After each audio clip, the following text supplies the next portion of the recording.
This video is brought to you by Hisense. They have the Hisense U6 ULED TV, which is the ultimate big game TV. And Hisense has a 100-day, no regrets, money back guarantee. I am part of the Hisense Turkey Bowl. Check out the Hisense USA Instagram account for more details. And thank you to Hisense. Okay, let's now talk about college football. There are 3 games from this weekend I want to talk about. First is this.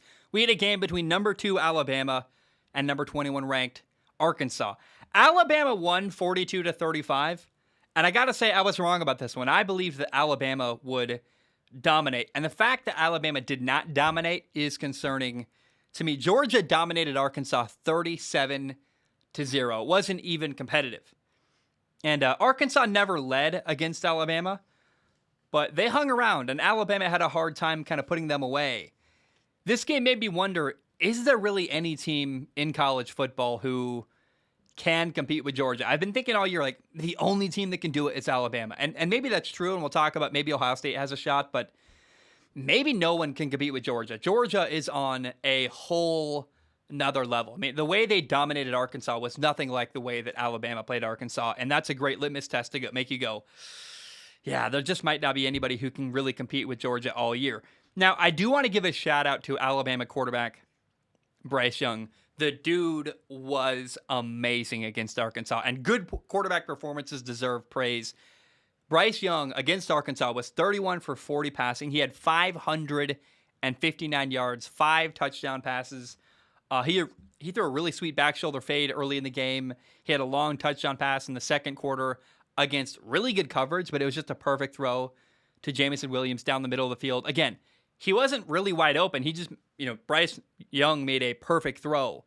And, man, like the way Bryce Young extends plays is fantastic. He had a sweet play where he moved to keep the play alive and was attacking line of scrimmage. And at the last second, he flipped his hips and threw the ball out wide to his check down for a big gain. It was awesome, man. Bryce Young is incredible. And I really think that Bryce Young is one of the best young quarterbacks in college football. It's so fun to watch. By the way, though, I do want to give one more thing, a bit of respect to Arkansas. Arkansas had a fantastic fake field goal touchdown pass where the punter catches the snap, did like a jump pass, threw a throw behind a receiver who made a great one-handed catch, ran for a touchdown. Well done by Arkansas all around in this game. They hung around with Alabama. They competed really hard, and I think this game was a statement that really kind of shows how amazing Georgia's football program is. Now let's talk about Ohio State. I have a dream. I don't think it'll happen, but I desperately want to see a college football playoff game between Ohio State and Alabama. I want to see Bryce Young against CJ Stroud, a battle of 2 amazing young quarterbacks in college football. Ohio State absolutely dominated Michigan State on Saturday, 56-7. I mean, it was 49-0 at halftime. Ohio State wasn't even competitive. They just absolutely dominated Michigan State. Ohio State quarterback CJ Stroud was 32 for 35 passing. He had 432 yards and 6 touchdowns. He had 2 times as many touchdown passes as he had incompletions. That is absolutely unbelievable. He's one of the best young quarterbacks in college football. I think CJ Stroud had probably one of the best, if not the very best game of his career so far. His decision-making, his movement in the pocket, the dude was on fire. And honestly, I want to see Ohio State play everybody. I want to see Ohio State play Alabama. I think that'd be really fun. And I want to see Ohio State play Georgia because Ohio State has these 3 amazing receivers. They have 3 guys who had over 100 yards receiving against Michigan State. They had Jackson Smith and Jigba, who had 10 catches for 105 yards and a touchdown. Chris Olave had 7 catches for 140 yards and 2 touchdowns. Garrett Wilson had 7 more catches for 126 yards and 2 touchdowns.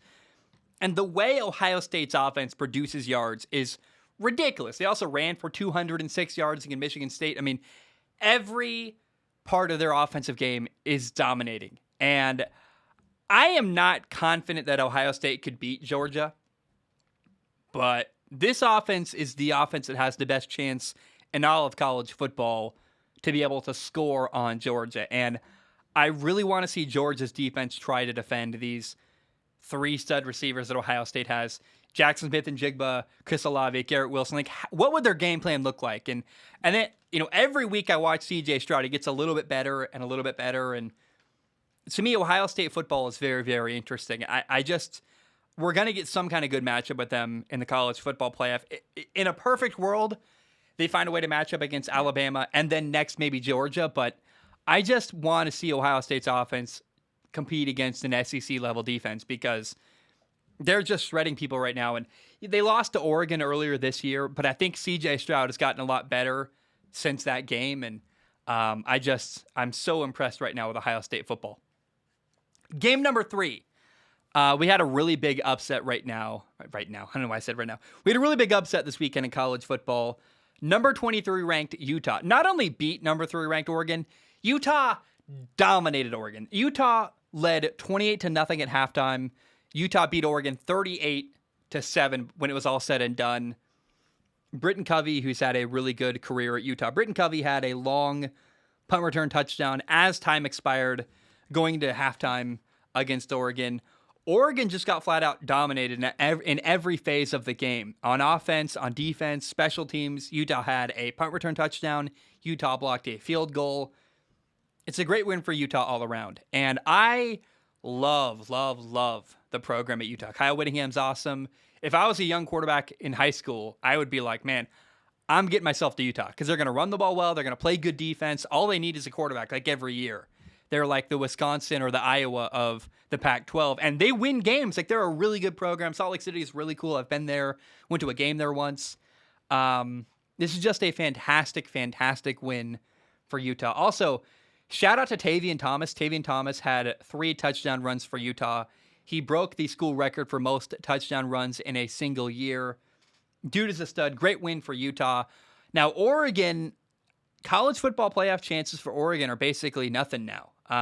This is a tough loss for them that I don't know that they will be able to recover as far as making it into the top 4. And you just every year, the Pac-12 is so competitive and so close. And in a vacuum, the Pac-12 is really, really competitive. But the reality is that every year the Pac-12 beats up on each other and no one ever dominates enough to make it in. So I thought this was the year that maybe Oregon made it into the college football playoff, but alas, they couldn't do it. And I got to say, I don't love Oregon football fans. I grew up in the Northwest. I grew up in the Portland area.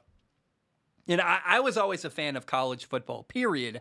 I was never loyal to the area. And Oregon football fans are always so delusional. They talk about beating Auburn and beating SEC programs. And the reality is that Oregon's football program is nowhere near an SEC level program. And until they dominate the Pac-12, I'm so tired of hearing about how great Oregon is and, oh, Oregon's amazing. This is the year. I'm like, stop overhyping Oregon until you dominate the Pac-12 the way that USC used to dominate the Pac-10 with Pete Carroll and Matt Leinart and Carson Palmer. You're not that. And until you're that, can we please relax a little bit with all the Oregon talk? It's just, as a person who, I love and respect the SEC. I love Alabama football. I love watching Ole Miss. I love watching Texas A&M. I love watching LSU. I love watching Florida. I love watching Georgia. I love SEC level football, and the way that Oregon football fans talk as if they're an SEC level football program just isn't true at all. And it really, really grates on me.